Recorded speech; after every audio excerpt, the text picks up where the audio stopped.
¿A qué te refieres?, preguntó extrañada la princesa. Es tal y como escuchas, por alguna razón, la contrafuerza de Gaia ha intervenido en el ritual.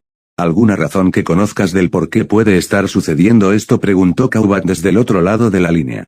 Por un momento, Altrouge se quedó pensativa. La voluntad del mundo se divide en dos, la contrafuerza de Gaia, la voluntad del planeta, y la contrafuerza de Alaya, la inconsciencia colectiva de la humanidad. Ambas actúan por y para la supervivencia, en el caso de Gaia, la supervivencia del planeta, y en el de Alaya, de la humanidad. ¿Eso es algo de conocimiento común, porque la necesidad de recalcarlo? Altrouge frunció el ceño. ¿No lo has notado, Caubac? ¿El qué?, preguntó el comediante interesado. Las acciones de ambas en los últimos siglos. Las de Gaia tienen sentido, pero las de Alaya, ¿Alaya? Pero Alaya no ha hecho nada. La princesa sonrió. Exactamente. La humanidad no ha alcanzado el resto de las estrellas, por ende, el planeta es su único refugio. Si éste muere, es casi seguro que la humanidad le seguirá poco después y, aún así, Alaya no ha hecho nada para evitarlo. Ya veo. Ahora, la pregunta es, porque yo me he hecho la misma pregunta en las últimas décadas, pero, por muchas vueltas que le doy, no he encontrado una respuesta satisfactoria. Sin embargo, preguntó Caubac cada vez más interesado, si estudias sus movimientos, te darás cuenta de que en un principio no fue así. Estudiemos por un momento las acciones de las dos mitades de la voluntad del mundo. Empecemos con la que tiene más sentido hasta ahora, Gaia. La primera gran acción de Gaia que se me viene a la mente fue en el 12.000 a.C., ¿o te refieres a la llegada de Sefar, pequeña? ¿Lo conoces? Eso hará las cosas más sencillas. Por otro lado, no me llames pequeña, o niña, no recuerdo que seas más antiguo que yo, es una costumbre, no es mi culpa que decidas permanecer como una niña de 14, se excusó el apóstol. Niña de 14, espera, ahora que me fijo. Cambiaste un poco. Pareces más alta y más desarrollada que en tu apariencia habitual. Dichas declaraciones enojaron un poco a la princesa, no obstante, ella decidió no seguirle el juego. No importa, ni siquiera tengo idea de cómo me estás observando, pero céntrate, declaró ella sin darle importancia. Sefar llegó hace 12.000 años, durante la era de los dioses. Esa cosa destruyó la mayor parte de las civilizaciones de la Tierra en ese momento, así como a una gran cantidad de dioses. Finalmente, fue derrotada por una espada sagrada forjada en el núcleo del planeta. Esta se conocería más tarde como Excalibur, la espada del rey Artur, o Altria, en nuestro caso. Espera. El rey Artur era una mujer, sí, pero eso no importa. De nuevo, céntrate. Bueno, no tenía conocimiento sobre su derrota por parte de Excalibur, solo conocía sobre su historia en general. ¿Dónde conseguiste esa información? Solo digamos que me vi forzada a aprender. Altrouge suspiró. Ella era en parte un verdadero ancestro. Tener este conocimiento gracias a su conexión con el mundo no era algo que debía ser considerado como extraño. Sea como fuere, esa fue la primera vez, al menos en cuanto a mi conocimiento, sobre una participación más directa de Gaia para autoprotegerse. Al crear a las hadas que forjarían la espada, después de la era de los dioses, vino momentáneamente la era de las hadas y, después, la era actual, la era de común o era del hombre, complementó Caubac. Altrouge asintió. Alrededor del año 0 d.C., la era de los dioses terminó por completo y la población de la humanidad creció explosivamente.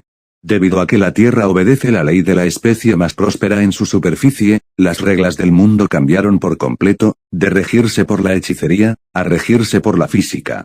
Las especies fantasmales, así como los dioses, cedieron la superficie de la Tierra a los humanos y se trasladaron al reverso del mundo, donde el misterio todavía prospera. Además de Excalibur, otro de los mayores actos de Gaia, es todo lo que conllevó a nuestra creación. Sí, era obvio que la conducta autodestructiva del ser humano no solo los afectaría a ellos.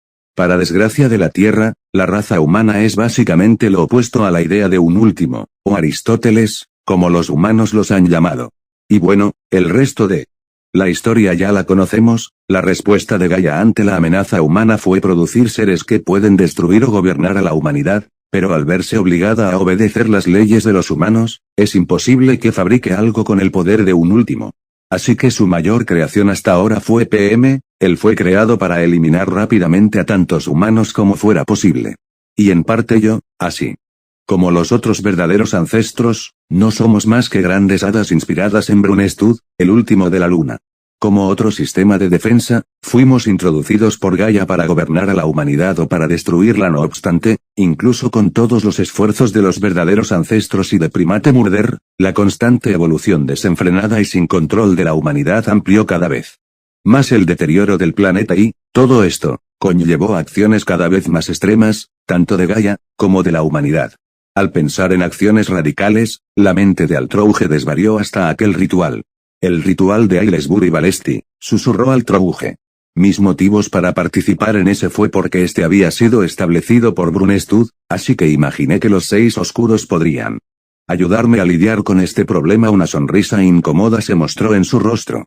Fui demasiado optimista, a fin de cuentas, nadie conoce los verdaderos colores de las 6 regalías de la oscuridad. Sí, hoy de lo que sucedió, fue un evento lamentable. Dime, princesa, ¿crees en la profecía que se hizo hace algunos años, la llamada profecía del año 2000? Preguntó Alcatraz. No solo creo en esta. Cowback, sé que se hará realidad, y tú también, incluso en tu mundo, debiste haber sentido la señal que mandó Gaia hace 30 años, ¿no es así? No voy a negar que algo extraño sucedió después del ritual, además del daño al planeta. Altrouge bajó la mirada. Los humanos están conscientes de esta profecía, pero se lo tomaron como una broma, incluso si en los últimos 3 años ha habido pruebas que demuestran la veracidad de esta.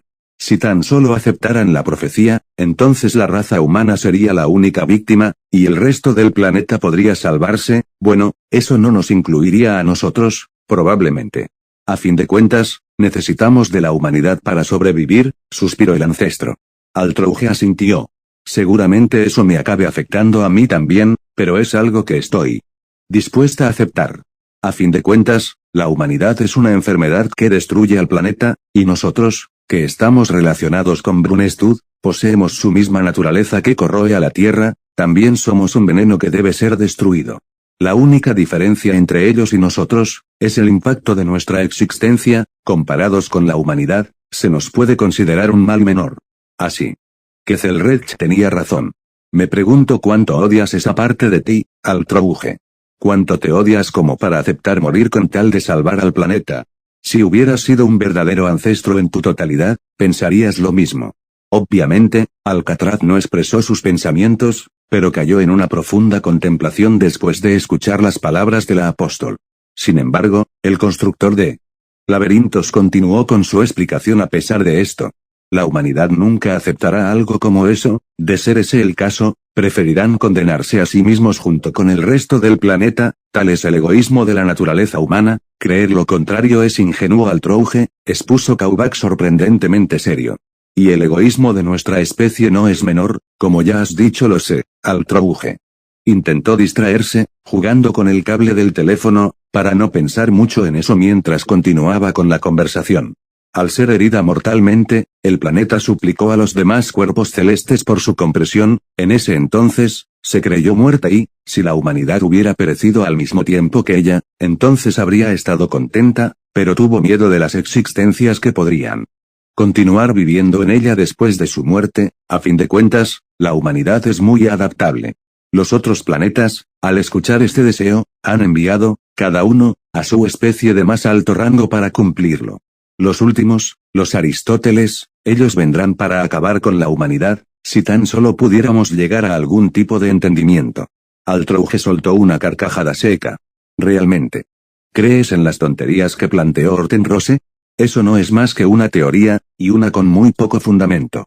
Realmente comienzo a entender por qué Meren lo considera tan anticuado. Por si no lo recuerdas, el último de los nuestros que intentó hablar con un último, terminó siendo devorado, y ahora su puesto es ocupado por ese mismo último, Ort. ¿Crees que todos sean iguales? Si bien no puedo asegurarlo, realmente importa. La señal fue enviada a los otros planetas que componen al sistema solar. Eso nos da un total de 8 últimos. Sí, ¿sabes cuánto poder tiene un solo, verdad? Cowback hubiera asentido si hubiera podido. Cada uno es la forma de vida más fuerte de su planeta, esencialmente, son la representación del poder de los planetas mismos, y cada uno tiene el poder de exterminar por sí solo todas las formas de vida existentes en la Tierra. Exacto, ya sabemos que no podemos comunicarnos con Ort, o al menos no hemos encontrado la forma de hacerlo por sí solo, este ya es una amenaza con el poder suficiente para destruirnos, si bien por sí mismo no garantiza nuestra total aniquilación, basta con que no podamos entendernos con uno de los 7 restantes para que nuestra aniquilación esté prácticamente garantizada, y eso sin contar a Belver nada. Bueno, esta es nuestra situación, 7 últimos en nuestra contra, no es un panorama alentador, tal vez deberíamos imitar a los espíritus divinos y retirarnos al reverso. Altrouge esbozó una sonrisa seca. Como un ente en extrema relación con el planeta, puedo asegurarte que la muerte de la estrella no solo afectará a la superficie. Supongo que era demasiado bueno para ser verdad, a pesar de todo esto, el planeta aún no se ha rendido por completo, esto. Extrañó al comediante. ¿A qué te refieres? Es tal y como he dicho, todavía no se ha rendido del todo. Por ejemplo, fue una agente de la contrafuerza de Gaia, una Fae, quien guió a Zero para que pudiera encontrar la espada con la que consiguió dañarme. ¿De qué estás hablando? Zero. Oh, ¿es así como se llama el nuevo séptimo? ¿Verdad? Porque una Fae le daría un arma para dañarte. ¿Y de todas las personas? Altrouge sonrió. Porque quería que él sobreviviera y, con el paso del tiempo, yo también me he dado cuenta del porqué. ¿A qué te refieres? Zero será quien me ayude a lidiar con todo esto. ¿Lidiar? ¿Te refieres a un enfrentamiento con los últimos? No exactamente, pero la contrafuerza de Gaia cree que Zero es necesario, por eso lo guió hasta los restos de la espada sagrada, y creo que por eso también está interfiriendo en el ritual del Lamiros. A pesar de su ruego a los otros cuerpos celestes, es obvio que el planeta anhela ser salvado y no se rendirá hasta que no haya más opciones. Ya veo, eso es algo interesante. Supongo que no es el caso de Alaya, ¿o sí? La princesa negó con su cabeza. De hecho, creo que es todo lo contrario, o al menos, no me ha dado razones para creer lo opuesto. Como bien sabes, Alaya es la inconsciencia colectiva de la humanidad y el impulso para la supervivencia de todos los seres humanos. En pocas palabras, Alaya aleja constantemente a la humanidad de la extinción, o al menos, así debería ser. Sin embargo, como ya hemos visto, Alaya no ha tomado ninguna acción relevante para la preservación de la humanidad en los últimos años, o al menos, ninguna de nuestro conocimiento. Alaya no es específicamente sutil a la hora de resolver los problemas más grandes. Generalmente, su modus operandi consiste en el despliegue de uno o varios de sus contraguardianes. Estos eliminan la amenaza con todo y el entorno que los rodea, normalmente, generando grandes daños colaterales. No obstante, ahora es diferente. El problema no es tan simple como una amenaza que puede eliminar a la humanidad. El planeta en sí, se está muriendo, declaró la princesa. Así es, pero, precisamente porque conocemos su comportamiento y modo de enfrentar los problemas, ¿no creerás que Alaya esté planeando enfrentarse a los últimos? O si es una opción, pero, no creo que Alaya desconozca que sus posibilidades de victoria son bastante bajas. No obstante, lo otro que se me ocurre es que Alaya se haya rendido y terminó abandonando a la humanidad, pero eso es aún más improbable. Ciertamente, contestó Kaubat. Altrouge dijo eso queriendo sonar segura, pero, en el fondo, era todo lo contrario. Como ella mismo había dicho, Alaya es la inconsciencia colectiva de la humanidad y el impulso para la supervivencia de todos los seres humanos. Entonces, ¿qué pasaría si la humanidad perdiera su impulso de supervivencia? En la actualidad, la humanidad evade sus problemas y, en pro de sus otros intereses, no hace más que parchear lo que ellos creen que esté mal, en vez de intentar cambiar y lidiar con el problema en sí. ¿Y sí? Podría ser que, al evadir sus problemas, al consentir sus conductas autodestructivas, Alaya decidió abandonar a la humanidad o, mejor dicho, rendirse y aceptar la destrucción de la especie. Normalmente, ella pensaría que esto es imposible. Los seres humanos todavía poseen su instinto de supervivencia y de autoconservación, pero, sí, aunque fuera de forma inconsciente, estos se dieran cuenta del fin del mundo y, en vez de enfrentarse a este problema, lo evadieran, al igual que evadieron todos los problemas que han aparecido en los últimos años, habrá perdido la humanidad su deseo de superación y la esperanza de conseguir un mañana. Y, en cambio, prefirieron aceptar su situación y complacer sus deseos prioritarios más mundanos. En ese momento, Altrouge se dio cuenta de algo.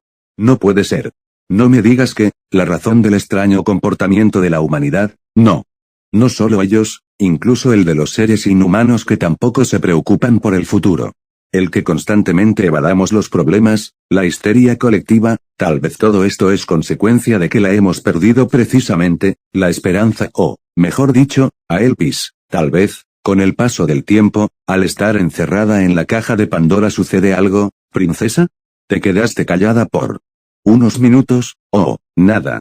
Como puedes ver, nuestra situación es bastante preocupante, la contrafuerza de Gaia todavía está intentando hacer algo para salvarse, pero no tenemos ni idea de qué demonios está planeando Alaya. Entiendo, creo que ahora comprendo mejor nuestra situación. Entonces, estás sugiriendo que la razón por qué la Gaia tomó el control de mi laberinto es parte de una de las medidas que está tomando en un intento de preservarse. La princesa asintió. Si bien no puedo asegurarlo al 100%, puedo decir que la contrafuerza piensa que Zero es necesario para su supervivencia, sea lo que sea que tenga en mente, no desperdiciaría su poder sin tener un motivo relevante, y creo que está relacionado con el HMN. En ese caso, ¿qué piensas de esto? En una de las paredes de cristal, una escena comenzó a manifestarse. Esto sucedió hace algunos minutos. Altrouge observó cómo Gray se enfrentaba a uno de los autómatas del laberinto, de esta forma también observó cómo una persona apareció en las cercanías y manifestó un círculo de invocación del cual saldría el caballero de plateada armadura y el cómo este salvó a la guardiana de tumbas quien manifestó el círculo de invocación no fue otra que esa hada, preparó el ritual de invocación de antemano para que esa chica pudiera invocar al Ghostliner. Además, fue ella quien mutó al Grial. ¿Por qué crees que tomó estas acciones?, preguntó el comediante. Altrouge se sobó la barbilla durante unos instantes. Esa no es cualquier hada, Kaubat. Es una gran madre, y no cualquiera. Imagino que estás versado en las leyendas artúricas no lo suficiente como para saber el género del rey, ahora reina, de los caballeros, pero más que la mayoría seguramente, respondió el apóstol. Entonces déjame presentártela, ella es la dama del lago, Vivian. Esto era algo que ella había descubierto después de su primer encuentro con la hada. Puede que una simple ilusión fuera suficiente para engañar a Zero y a los demás, pero no a ella. A fin de cuentas, los verdaderos ancestros también eran considerados grandes hadas. Por ahora, ella se lo había mantenido callado. A fin de cuentas, dudaba que volvieran a ver a la dama del lago, pero parece que no sería el caso. Esa dama del lago, segura, aunque existen muchas hadas relacionadas con los lagos, creo que el título solo toma fuerza si es ella quien lo porta. Respondió Altrouge con una sonrisa burlona ante la incredulidad del apóstol. Supongo que nunca te relacionaste con ella por aquellos tiempos, no estaba para la labor en aquellos días. Como sea, ¿por qué crees que alguien como ella se ha manifestado en la era actual? La era de las hadas terminó hace varios siglos. HMN, no sé qué tan bien versado estés en las leyendas artúricas, no obstante, imagino que sabrás que Excalibur no fue la única arma que el rey de los caballeros blandió. Por supuesto, si mal no recuerdo, tuvo varias armas, como, por ejemplo, Carimbennan, una daga muy útil. Exacto. Entre estas también se destaca otra arma relacionada con el mundo, además de Excalibur, su lanza, Rongominiad. Si mal no recuerdo, se dice que es una torre de luz que ancla las capas del mundo. La autoridad de la torre se otorga en forma de lanza a su portador, en este caso, a Arthur, o Altria, mejor dicho. Pero, ¿qué tiene que ver la lanza sagrada con esa chica? Es un poco difícil de explicar, pero, en resumen, esa chica la posee, que exclamó Kaubat sorprendido. Imposible, un misterio al nivel de lo que es Rongominiad no sobreviviría hasta la actualidad. Sí, tienes razón, pero parece que Morgan logró sellar de alguna forma la lanza para evitar que su misterio se desvaneciera. Luego los pobladores del lugar del cual nació esa chica transmitieron ese misterio hasta la actualidad. La existencia de la lanza en sí es una de las razones por las cuales la hechicería y la conexión con el reverso del mundo no se ha deteriorado a mayor velocidad. Como tú mismo dijiste, la lanza es solo la sombra de su verdadera forma. Se dice que es una torre que sujeta la capa exterior del mundo al planeta, uniendo la capa exterior del mundo, la realidad, y el reverso del mundo, la ilusión. También se dice que, en el improbable caso de que esto se deshaga, la realidad será arrancada de la superficie del mundo para revelar el reverso de este. Recreando la era de los dioses, ahora que lo dices, se podría recuperar la magia de esa forma. Aunque eso también destruiría nuestra realidad, en pocas palabras, la era del hombre. No es así en una situación normal, no te lo negaría, pero con el mundo en su estado actual, es más probable que el reverso del mundo se pierda para siempre, y que la magia abandone por completo la realidad, que una regresión a esa era. Para bien o para mal, durante la era de los dioses, Gaia poseía una autoridad mayor que en la era actual. si ésta dejara que el misterio de Rongominiad se desvaneciera y, si mi teoría es correcta, entonces el poder del mundo para tomar medidas que puedan ayudarle a salvarse se vería mermado en gran cantidad y por eso Vivian salvó a la chica, la necesita, concluyó la princesa. Ahora que te he puesto al tanto, ¿te importaría mandarme dentro del laberinto? Por un momento, el silencio colmó la habitación, pero, finalmente, el apóstol 27avo lo rompió. Me temo que eso no sería prudente, Caubac, susurró Altrouge con un tono de voz que indicaba peligro. No me malentiendas, no es que me interese contenerte. Pero, después de que la contrafuerza de Gaia tomó el ritual por la fuerza, he perdido la mayor parte de mi autoridad sobre el laberinto. Así que no puedo transportarte a alguna ubicación en específica, entonces solo sácame de esta habitación, recorreré el laberinto por mi cuenta. ¿Estás segura de que eso es lo que quieres?, preguntó Caubac. Esto es lo que te espera si abro la puerta de esta sala. En otra de las paredes, se reflejó un túnel, dentro de este. Altrouge pudo vislumbrar una gigantesca cantidad de especies fantasmales, quimeras, golems, conejos asesinos, etc. ¿Qué demonios?, preguntó la ancestro asombrada. Yo también me sorprendí. De alguna manera, se reunieron todos en la entrada de esta habitación, comentó Caubac. Al principio, no entendía por qué lo habían hecho, pero ahora creo que lo comprendo. ¿A qué te refieres?, preguntó la princesa. Es obvio que es la contrafuerza de Gaia quien los está manipulando. Lo que no entendía era el por qué, pero ahora, según lo que me has dicho, puedo dar una hipótesis. Vivian, como agente de la contrafuerza de Gaia, ha tomado este ritual por la fuerza, para llevar a cabo cualquiera que sea su plan y así poder alcanzar su objetivo y, por alguna razón, la contrafuerza de Gaia cree que tu participación dentro del ritual será perjudicial para esto. Es por eso que creo que, si sales de esta habitación, serás constantemente atacada por todas estas especies fantasmales. ¿Qué demonios está planeando Vivian? Altrouge no mostró sus preocupaciones y, en cambio, sonrió. Caubac, ¿hay algo dentro de este laberinto que crees pueda detenerme? Hay uno, en el tercer nivel del laberinto. No creo que pueda vencerte, pero, sí te dará una buena pelea. Altrouge frunció el ceño, no porque estuviera preocupada por ella, sino porque algún miembro del grupo podría llegar a encontrarse con lo que fuera que sea este ser. Entonces, con más razón debo ir. Si alguien se topa con esa cosa, entiendo tu punto, pero, ¿no iría esto en contra de tu objetivo? Disculpa, Vivian. Parece estar actuando como agente de la contrafuerza, lo cual significa que el planeta cree que esto es necesario para su salvación. Si sales de aquí, no estarías yendo en contra de tu objetivo de salvar a la estrella. Esto hizo que la princesa apretara los puños. Primate Murder parece entender esto, comentó el ancestro. PM. ¿A qué te refieres? Una vez más, una imagen empezó a reflejarse. En una de las paredes de la habitación, ahí pudo ver cómo Fou se encontraba acostado en el suelo delante de donde debería haber estado la entrada al laberinto. Por alguna razón, la entrada a la caverna había desaparecido. Justo al frente de él, se encontraban tantos ella, como Leisrich, y Phil. Ya lo he estado vigilando, ya que Merem nos comentó el cómo es su forma actual. Desde que se separó del resto del grupo, él salió del laberinto por su propia voluntad, inconscientemente, guió a esas tres fuera de este. Y no parece tener ninguna intención de volver a entrar, aunque estoy seguro que podría hacerlo. Entonces, ¿qué harás, princesa?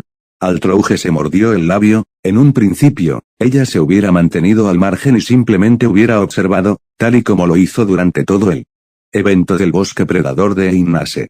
Pero, ahora era diferente, muy diferente. En solo unas semanas, la situación había cambiado bastante. En la mañana de aquel mismo día, Altrouge se encontraba en el tejado del taller Marbury. Apenas estaba amaneciendo y ella pudo ver al pelirrojo entrenando con unos maderos. Habían pasado casi 2 semanas desde que ocurrió el conflicto dentro del taller entre ella y Manaka, y poco más de medio año desde que ella y Shirou se habían conocido. Las situaciones después del incidente se había desarrollado de forma peculiar, al menos, desde su perspectiva. Shirou parecía ser el mismo, palabra clave, parecía. Ella había notado ciertos cambios en su actitud. Actualmente se mostraba más atento en las interacciones que ella tenía con su hermana y con la mocosa. Al principio, creyó que solo trataba de prevenir un nuevo conflicto, pero, después de 2 semanas, ella entendió que, probablemente, Shirou ya se había dado cuenta de la farsa que la hermanita había propuesto semanas atrás. Y ya, por otro lado, parecía haber entendido la situación en la que se encontraba sumida, y se estaba adaptando como podía. Ella era hostil ante las dos cuando estaban en privado, pero mantenía la farsa a la perfección cuando el pelirrojo se encontraba presente. Y, finalmente, Manaka, la mocosa parecía haber cambiado ligeramente. Ella mantenía la farsa, pero solo hasta cierto punto, pues era obviamente hostil hacia ella. No obstante, mantenía la actuación cuando se trataba de Ilya. Tal vez la charla que tuvieron las dos influyó un poco en ella, pero no era la única a la que esa charla había afectado. Obviamente, ella nunca dejaría que la mocosa se enterara, pero, entre los gritos de ira que su supuesta rival, o enemiga, había declarado aquella noche, hubo algo que le llamó la atención. Es cierto que me presenté de una forma terrible la primera vez, pero hice todo lo posible para limpiar esa primera impresión. Lo aconsejé cuando se enfrentó al bosque predador, lo ayudé en la incursión al castillo Innsbern, curé a la homúnculo de su hermana cuando estaba al borde de la muerte, incluso voy a crear un código místico para él y le enseñaré cómo mejorar su hechicería. He hecho más de lo que tú has hecho en menos tiempo. La princesa frunció el ceño, no le gustaba admitirlo, pero era cierto. Ella prometió ayudarlo a alcanzar su objetivo: forjar la espada definitiva. No obstante, ella no había hecho mucho en el tiempo en el que lo había conocido. Si bien le ayudó a empezar a entender su canica de realidad, este tipo de hechicería era pero tan personal e individual para cada persona, que era imposible para ella ayudarle más allá de simplemente darle los lineamientos fundamentales.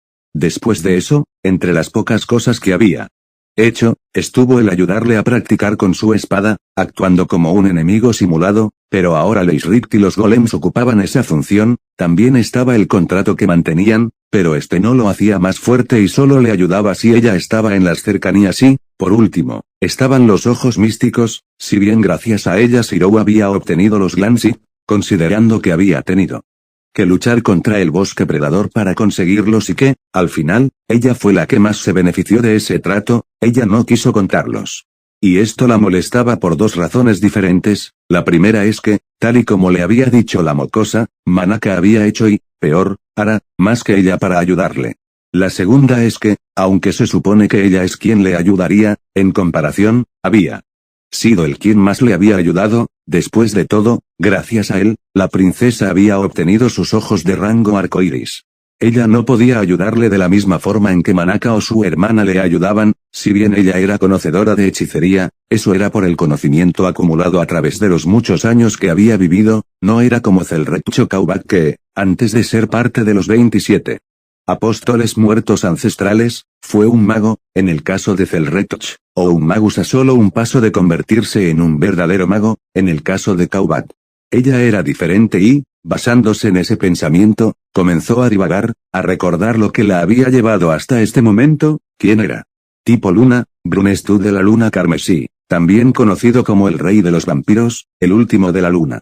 Él respondió a un llamado de la voluntad colectiva del planeta, hace más de 4000 años, e hizo un trato para permitirle vivir en la Tierra a cambio de protección contra la corrupción de la humanidad. Tal vez si lo hubiera hecho mucho antes, la Tierra hubiera podido crear su propio último. No obstante, hubo muchas cosas que evitaron que esto se lograra. Para empezar, y más importante, la humanidad. Hace 8000 existía una diosa, ahora olvidada, la diosa Madre Tierra, Cataloyuk. La diosa era el equivalente de la Madre de la Tierra, en otras palabras, la raíz que creó toda la creación. Sus poderes eventualmente se ramificaron en otras diosas como Tiamat, Kibele, Istar, Anat, Astarte, Gaia, el Titán, Hera, Artemis, Afrodita, Demeter, Atenea, etc. La Madre Tierra, Cataloyuk, era una deidad guardiana protectora venerada por la gente, y también era el sacrificio que los alimentaba con los cultivos que nacen de su cuerpo y las bestias de los campos y los bosques.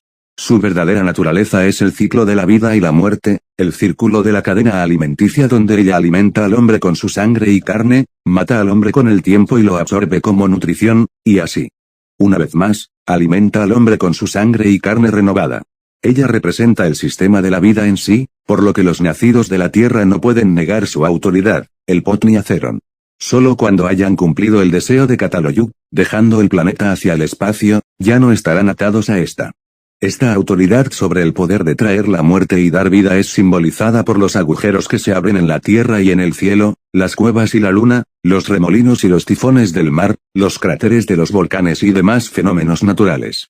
Mediante esta autoridad, primero nacen males que producen todas las formas de muerte y, una vez que los males terminan de sembrar la muerte, dejan la promesa de una buena cosecha y fertilidad para el futuro venidero. En pocas palabras, es un ciclo sin fin. Las diosas que le siguieron, heredaron esta autoridad, y muchas fueron representadas con coronas en murales porque también eran las deidades guardianas de muchas ciudades. La mayoría usó la autoridad para dar a luz a innumerables monstruos y gigantes que representaron una amenaza para los dioses y para el hombre, o dieron a luz a héroes y se convirtieron en protectores de los hombres. Tiamat y Gaia, el titán, son ejemplos de quienes se convirtieron en amenazas, y Hera es un ejemplo de madre de los héroes.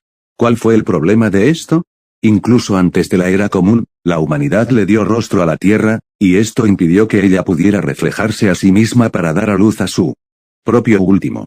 Posteriormente, la era de los dioses comenzó a llegar a su fin, lo que hizo que la autoridad de Gaia, la contrafuerza, a través del misterio se redujera aún más y, de esta manera, fue obligada a seguir las leyes de los humanos.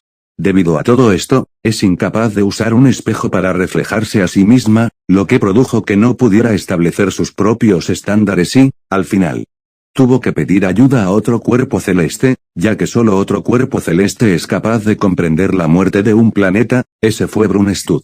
Los verdaderos ancestros, basados en su imagen, fueron creados como un sistema protector natural para la Tierra, y se establecieron para devolverla a su estado natural. Brunstud viajó por el planeta y desafió a seres aleatorios a derrotarlo, como Gran Surk. Blackmore, que no era más que un magus promedio en aquel entonces, y los aldeanos que retenían a Meren Solomon. También reunió a varios seguidores, como, por ejemplo, TRHVMN Hortenrose, en un intento de eventualmente tomar la tierra como si fuera su propio reino. Finalmente, fue derrotado por Kisur Zelretch empuñando un aspecto de la segunda magia.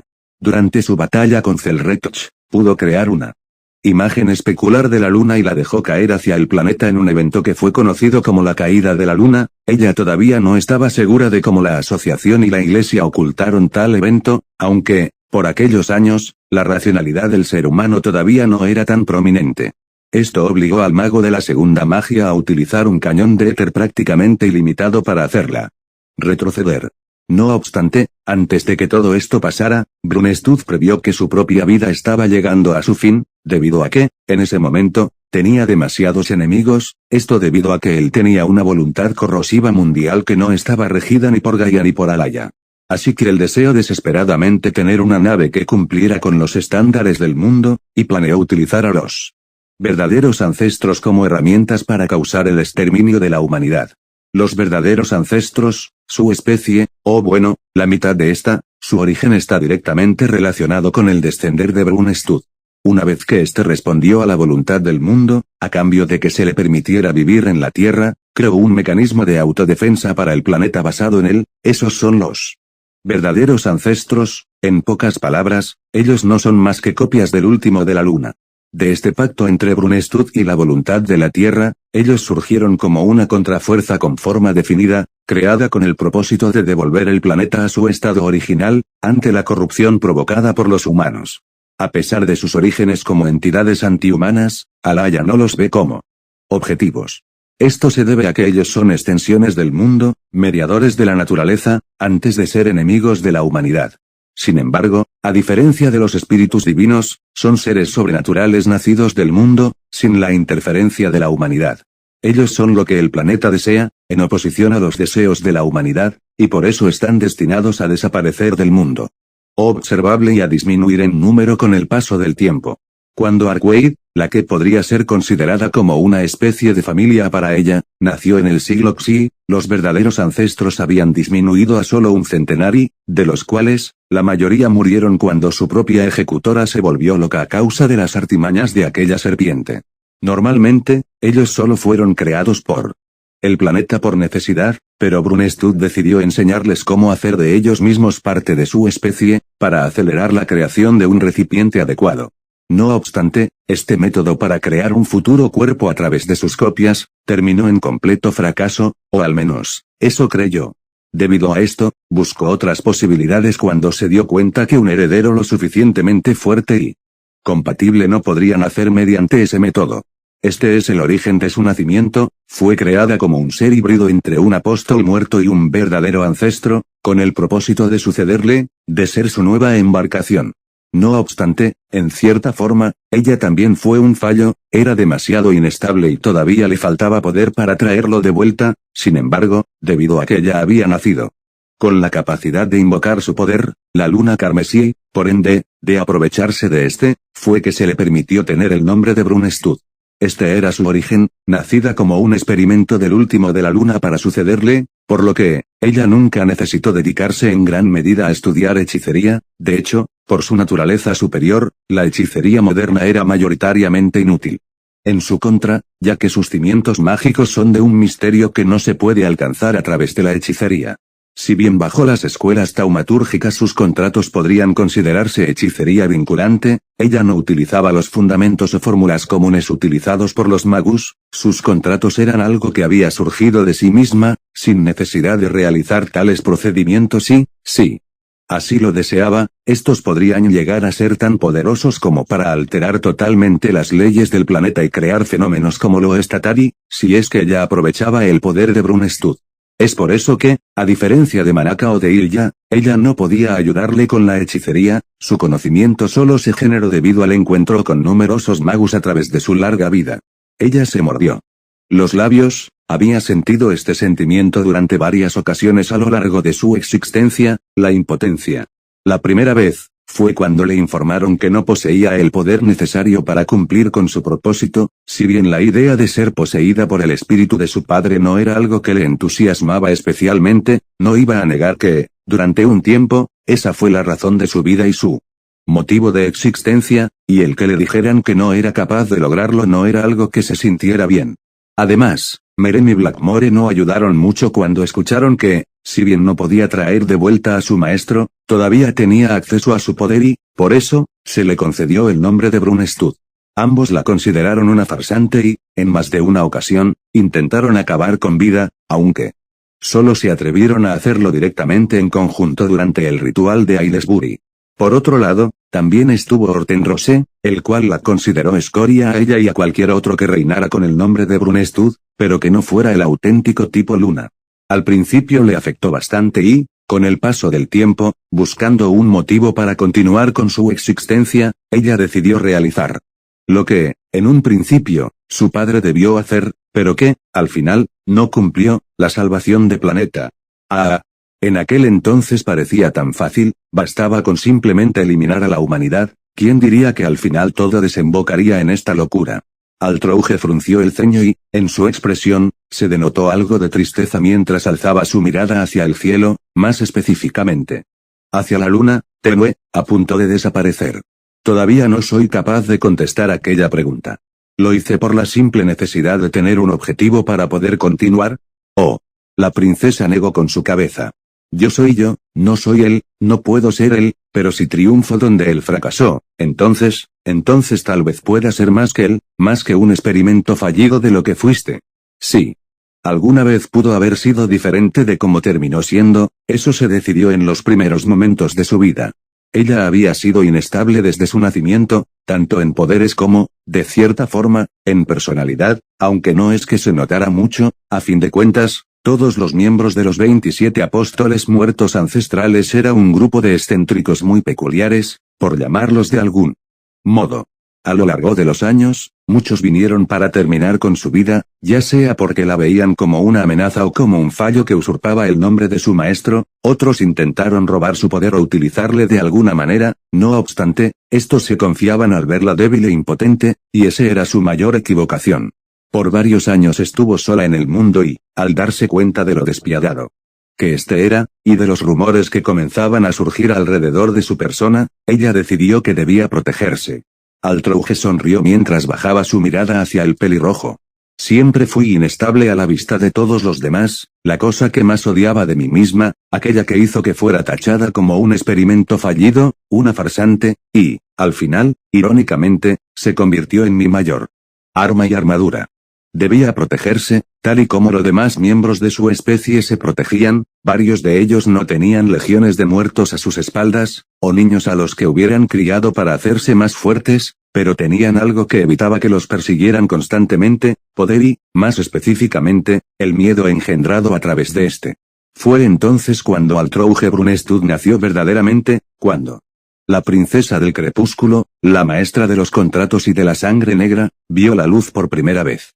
Con el paso del tiempo, algunos se dieron cuenta que, si bien no era quien traería a Brunestud de vuelta, era una digna sucesora que llevaría a cabo lo que ni siquiera él pudo.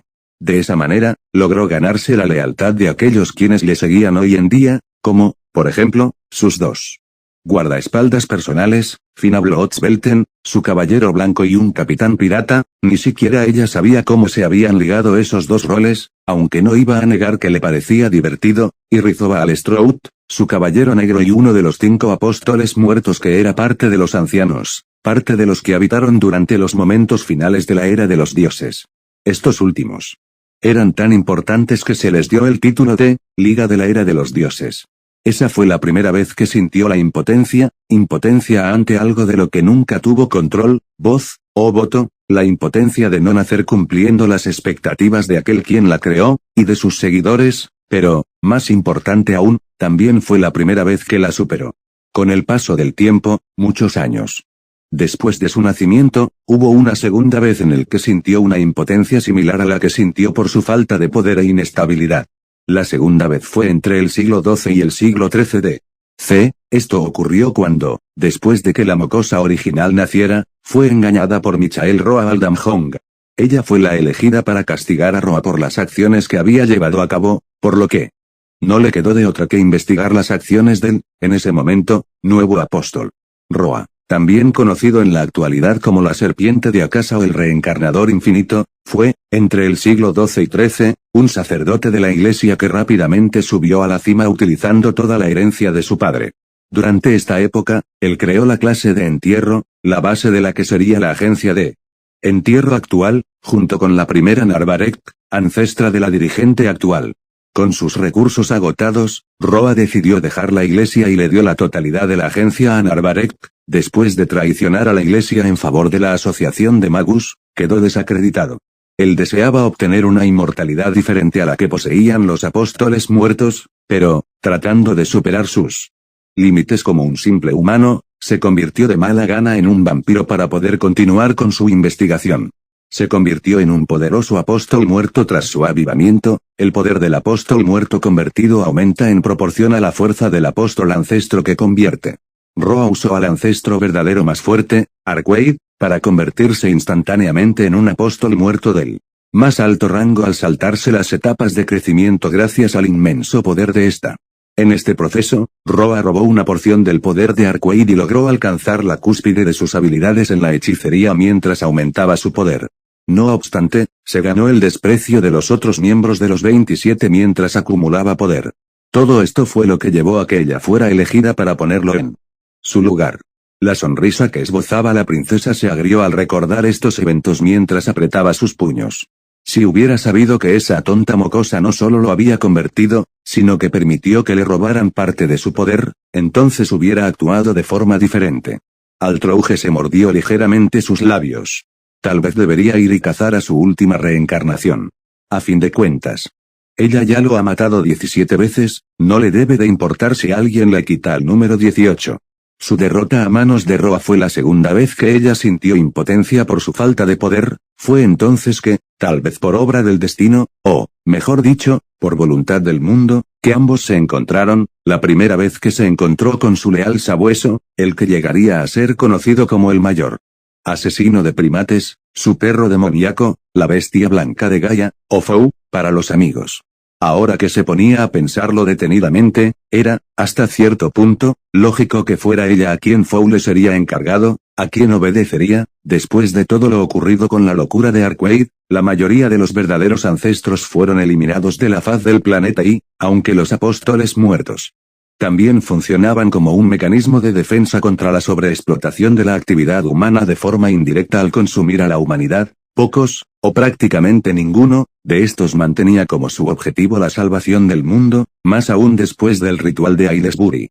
Ahora algo como eliminar a toda la humanidad, cosa en extremo complicada gracias a Alaya, no era suficiente, así que los Pocos que se mantenían fieles a los objetivos que dieron origen a los verdaderos ancestros, e indirectamente a los apóstoles muertos, eran realmente escasos. Ni siquiera Arkwright, quien era una de las dos con el título de Brunestud, había demostrado interés en tomar cartas en el asunto. Aunque bueno, su objetivo en un principio no fue salvar el mundo, sino cazar a los lores demonio, los verdaderos ancestros caídos que terminaron sucumbiendo a sus impulsos vampíricos, y, después de ser engañada por Roa, se dedicó a cazarlo a él exclusivamente, a través de todas y cada una de sus reencarnaciones. Tampoco es que ella esperara que la mocosa original pensara en cosas más allá de sus objetivos, a fin de cuentas, ella le llamó mocosa, en un principio, porque la ancestro poco o nada sabía del mundo. En cierto sentido, lo cual la hacía una cabeza hueca en el peor de los casos, y una niña inocente en el mejor. En cierta manera, su existencia le daba algo de pena, lo único que sabía era cazar, ya sea a los lores demonio o a Roa. Aunque no es como que ella lo fuera a reconocer, todavía estaba enojada porque le había robado a su presa y no le permitió tener su venganza. Después de su derrota ante Roa, el resto de los ancestros decidieron rechazarlo e ignorar su existencia, pero ella no, simplemente no podía permitir que esa humillación quedara impune, así que, después de que se reunió con Fou y la aceptó como su maestra, decidió darle su merecido castigo a la serpiente rastrera. No obstante, llegó demasiado tarde. Años más tarde, después de su derrota, Roa finalmente fue destruido por Arkwright, quien unió fuerzas con la iglesia con el objetivo de asesinarlo de una vez por todas, o al menos, eso creyó. Durante los siguientes 700 años, él se reencarnó 17 veces, y Arkwright lo mató sin cesar cada vez, así que jamás pudo obtener su venganza. Finalmente, esta fue la tercera vez que sintió este nivel de impotencia. Altrouge no era para nada inocente, había visto varias de las cosas más horribles que el mundo tenía para ofrecer. Había formado su propia facción, para molestia de Hortenrose, y debajo de su mando tenía a varios de los apóstoles muertos más poderosos, e incluso, a la bestia de Gaia, todo esto a pesar de su inestabilidad. Sin embargo, en cosas realmente mundanas, ella era casi tan inocente como Arkwright. En este sentido, no podía negar que tenía suerte de que a Zero le fascinara hacer las tareas del hogar, porque ella era un completo desastre en ese aspecto. Otro aspecto en el que ella no era tan experimentada era, bueno, las relaciones con seres tan frágiles como los humanos comunes y corrientes, así como las relaciones románticas con estos. La princesa suspiró mientras veía al pelirrojo terminar de entrenarse, si bien se sentía impotente por no cumplir con su parte del trato de ayudarle, o al menos, no poder ayudarlo al nivel que las otras dos. Esto no era lo único que rondaba por su cabeza. Ella no lo iba a negar, había cometido un error. Por un momento, olvidó que el chico era un ser humano. Ella no era como la mocosa, no tenía ninguna razón para ocultar su verdadera forma de ser, no le importaba en lo más mínimo lo que pensaran de ella. Durante toda su vida, trató de demostrar que era más de lo que los demás pensaban de ella y, gracias a sus esfuerzos, ahora era temida por prácticamente cualquier apóstol muerto, considerada un monstruo mayor que el propio Brunestud en algunos sentidos. Pero, precisamente por ser quien era, por estar rodeada de apóstoles muertos y seres similares, no estaba acostumbrada a lo frágiles que eran los humanos. Si bien había tenido cuidado cuando le conoció por primera vez, a medida que pasaba el tiempo con él, se olvidaba de este pequeño pero fundamental punto. En cierta manera, también fue un poco culpa del pelirrojo. Él fue capaz de sobrevivir a un juego con ella en el pueblo de Aylesbury, sobrevivió a un enfrentamiento contra el bosque predador y, más tarde, sobrevivió incluso a una pelea contra un espíritu heroico. Obviamente, ella nunca le reclamaría por esto, eso sería ridículo, pero, el hecho de que lo hiciera, de que sobreviviera a varios enfrentamientos a los cuales ningún humano corriente, y la mayoría de los magus, podría sobrevivir, hizo que su concepción de, Zero es un frágil humano, así que tienes que contenerte a su alrededor si no quieres que se termine rompiendo, empezara a disminuir. Y el resultado de esto, más su inexperiencia, fue el accidente que ocurrió hace unas semanas. Altrouge todavía podía oír sus gritos de dolor resonando en sus oídos, así como la sangre salpicando parte del comedor mientras su cuerpo era rebanado y atravesado a partes iguales. Esa escena, en sí misma, no le causaba gran impresión. Ella había observado cosas peores a lo largo de su vida, pero, aún así, la escena le causó terror en un sentido diferente. Al principio, no lo demostró, inocentemente, esperaba que él sobreviviera tal y como lo había hecho varias veces antes. Sin embargo, al ver que el daño era realmente severo, que, incluso con la regeneración de Avalon, Shirou no se recuperaba instantáneamente y, peor aún, algo que ella no había tomado en consideración, incluso si Shirou poseía la reliquia forjada por las hadas, esta no eliminaba el dolor. Ante sus gritos de dolor y su lamentable estado, ella no pudo evitar sentirse desesperada e intentó, junto con Manaka, curarlo como pudo. Herir, asesinar, masacrar, ese tipo de escenarios y acciones no eran desconocidos para ella, todo lo contrario y, de hecho, debido a la posición en la que se encontraba, confabulaciones y traiciones también estaban a la orden del día. Pero, por primera vez en mucho tiempo, ella se arrepintió de sus acciones. Ese día Altrouge recordó que la persona que le acompañaba era un humano, tal vez uno más resistente que la media, pero aún así, un humano. Tal vez en un futuro se convirtiera en un ser con el que ella pudiera estar sin tener que contenerse, pero, por ahora, él todavía era alguien con el que ella tenía que tratar con cierta delicadeza, si no quería que muriera a causa de sus acciones. Tal vez debía haberlo convertido cuando tuve la oportunidad. Ella sonrió amargamente, ese deseo egoísta se había hecho más fuerte después de estas semanas. Con otra persona, ella no hubiera dudado, si quería algo, lo tomaba, incluso si eso significaba hacerlo por la fuerza, pero, precisamente porque estaba enamorada del chico, tenía en consideración lo que él quería, y sabía que éste apreciaba ser humano. Ella frunció el ceño, el amor es más complicado de lo que pensé. Si bien ella no era inocente en cuanto al amor, tampoco se podía definir como una experta. Altrouge sabía lo que quería y era sincera consigo misma, pero, similar a como le sucedía con la hechicería, aquello que sabía sobre el amor y sobre las relaciones amorosas no provenía de la experiencia propia, sino de lo que había observado a lo largo de sus muchos años de existencia. No es como que ella no deseara enamorarse y experimentar esa emoción, de hecho, no podía negar que en el pasado le había llamado un poco la atención, pero, debido a quién era, tener ese tipo de relaciones era extraordinariamente complicado.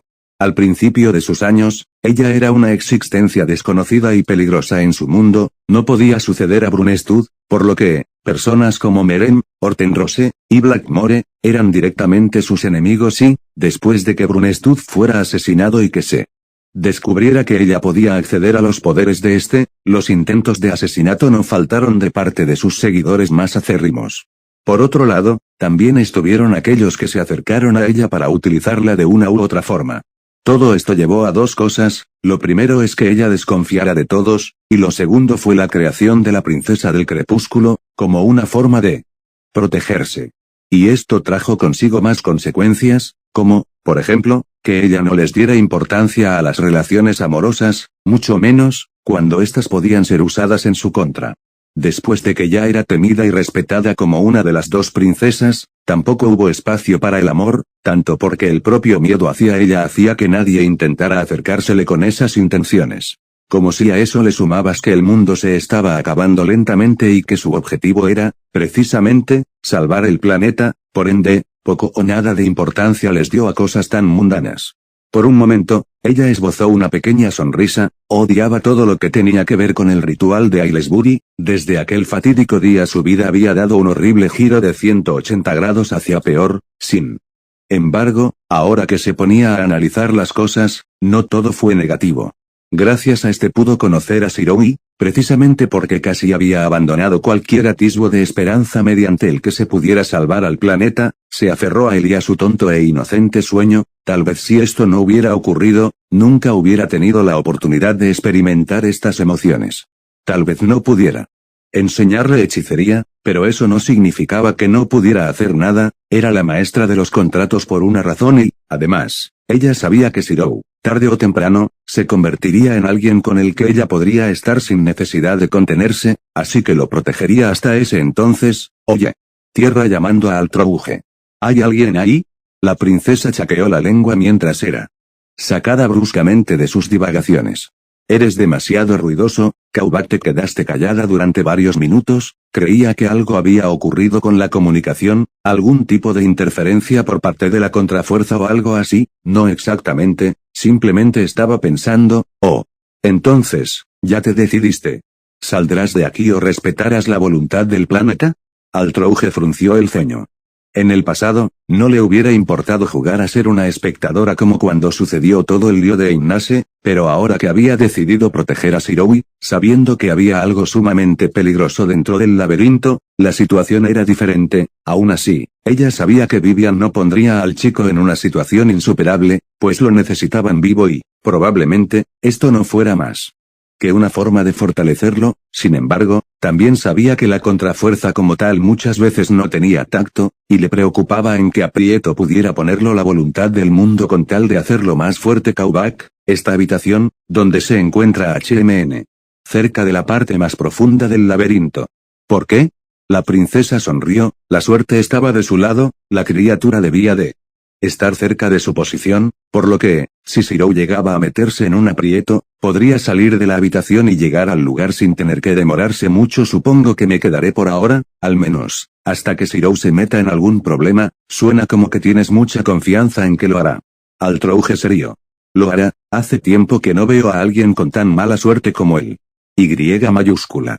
Mientras tanto, ¿qué harás, Kauback? ¿Alguna vez te enamoraste? Es decir, ¿tuviste una pareja? Disculpa, que si alguna vez te enamoraste y tuviste una pareja. Dudo que te hayas casado, así que no preguntaré por eso. Aunque extrañado por la pregunta, el comediante respondió. Bueno, tienes razón en lo último. Generalmente un magus se casa y tiene descendencia para así poder transmitir su investigación, y que su hijo o hija pueda terminar lo que él no pudo. Sin embargo, yo acabé convirtiéndome en un apóstol a causa de mi investigación, así que no tuve necesidad de casarme y tener descendencia. Ya veo. Pero, ¿alguna vez te enamoraste, o tuviste algún tipo de relación romántica después de convertirte en un apóstol de nuevo? ¿Qué? ¿Por qué me estás haciendo estas preguntas? Espera. No me digas que tú. Altrouge sonrió. Solo estoy tomando tu invitación, ¿no querías tener una charla de chicas? Kauback no pudo evitar esbozar una risa resignada. ¿En serio, ella, de todas las personas? Por su parte, Altrouge no le importaba hablar de esto con Kauback, precisamente por estar encerrado en lo profundo de un laberinto, no tenía mucho contacto con él. Resto del mundo. No obstante, al ver cómo podía comunicarse a través de estos teléfonos, ella decidió darle una pequeña advertencia. Por cierto, Kauback, como esto es una charla entre chicas, nada de lo que hablemos debe salir de aquí. Si algo se llegara a saber, me vería obligada a tomar acciones. ¿Sabes lo que tendrías que hacer en ese caso, verdad? Mantener el ojo de mi cerradura limpio. Mientras pueda. Exactamente, tranquila, me aseguraré de que no sea necesario que lleguemos a ese punto. Entonces, ¿qué quieres saber? En otro lugar, dentro del laberinto, Baber abrió los ojos. Le dolía la cabeza y a sus ojos les costaba adaptarse a su nuevo entorno. No obstante, cuando estos al fin se acostumbraron, no pudo evitar sorprenderse. Se encontraba dentro de una gigantesca cueva subterránea. La temperatura había disminuido gradualmente y el hielo adornaba las paredes. Él se levantó y vio que, en la cercanía, había varios túneles invitándole a entrar en estos. Ya veo, así que si era un círculo de transporte espacial, esto era una molestia. En sus planes no estaba explorar el laberinto del apóstol, conocía bien sus limitaciones, y estas le fueron recalcadas cuando todo el asunto del Rail Zeppelin ocurrió. Él no era un magus que pudiera estar en la vanguardia, sus habilidades no se lo permitían, le gustara o no, tenía que depender de Gray para esto, pero ahora se encontraba solo dentro de un laberinto lleno de trampas y bestias fantasmales. Por un momento, un sonido invadió sus oídos. Baber alzó su mirada y lo que vio lo hizo retroceder lentamente. No puede ser. ¿Cómo es que hay tantas? En el techo de la caverna, una gran nube se movía de forma aleatoria, pero eso era todo menos una nube. Si una persona se fijaba detenidamente, podría verlas, pequeñas, de entre unos 20 o 30 centímetros, pero en una enorme cantidad, azuladas, con garras en manos y pies, y bocas con colmillos en vez de rostros, hadas carnívoras devoradoras de humanos. Haz tu mejor esfuerzo, mientras estés aquí. Sí, eres increíble, muy increíble. De repente, las hadas comenzaron a hablar unas sobre otras con sus voces superpuestas de forma encantadora. Humano, haz tu mejor esfuerzo, sé un humano que hace todo lo posible. Me gusta, el humano aquí. Me pregunto si te separaste de tus amigos. Pobrecito, haz tu mejor esfuerzo, pobrecito. Sí. Estas voces tenían un encanto hipnótico, de modo que estas hadas, que realmente eran más parecidas a un tipo de familiares que a verdaderas hadas, lo utilizaban para inmovilizar a sus presas para después devorarlos. Si bien Baber era una magus de cuarta clase, aún así él había refinado todas las áreas que era posible pulir, y eso incluía sus defensas mentales, no caería tan fácilmente ante un ataque hipnótico. De esta forma, el joven Lord no se lo pensó mucho e intentó huir disimuladamente del lugar. Sin embargo, para su desgracia, las hadas no tenían intenciones de dejar escapar a su presa. En un enjambre, estas le persiguieron y él corrió con todas sus fuerzas para escapar. Le faltaba el aliento, no era una persona muy atlética, pero aún así, no se detendría. Las hadas devoradoras de humanos recibieron ese nombre por una razón. Él las había estudiado hace bastante tiempo, sus atributos eran el viento y el fuego. Si bien su resistencia mágica era baja, eran muy ágiles y podían esquivar con facilidad muchos hechizos. Su punto débil era la cabeza, pero, al ser tan ágiles y pequeñas, era muy complicado darles con algún hechizo. Por último, su debilidad elemental era el agua. Mientras que el elemento al que Baber tenía más afinidad era otro, la tierra. En pocas palabras, él no podía encargarse de toda una colonia entera sin preparaciones. La única opción que le quedaba era solo una: continuar corriendo. Desgraciadamente, ya que no era bueno físicamente hablando, pasó lo que inevitablemente tenía que pasar después de varios minutos de una carrera apresurada. No puedo más. El profesor se inclinó agotado, sus piernas le dolían y le faltaba el aire en sus pulmones, todo su cuerpo le ardía. Pero nada de esto les importaba a las hadas que le perseguían. Estas, sin detenerse ni un instante, se lanzaron en su contra. Por un momento, pensó que estaba perdido, cuando un grito le trajo de vuelta a la realidad. ¡Abajo! Baber se tiró al piso y algo pasó encima de él. No sabía si era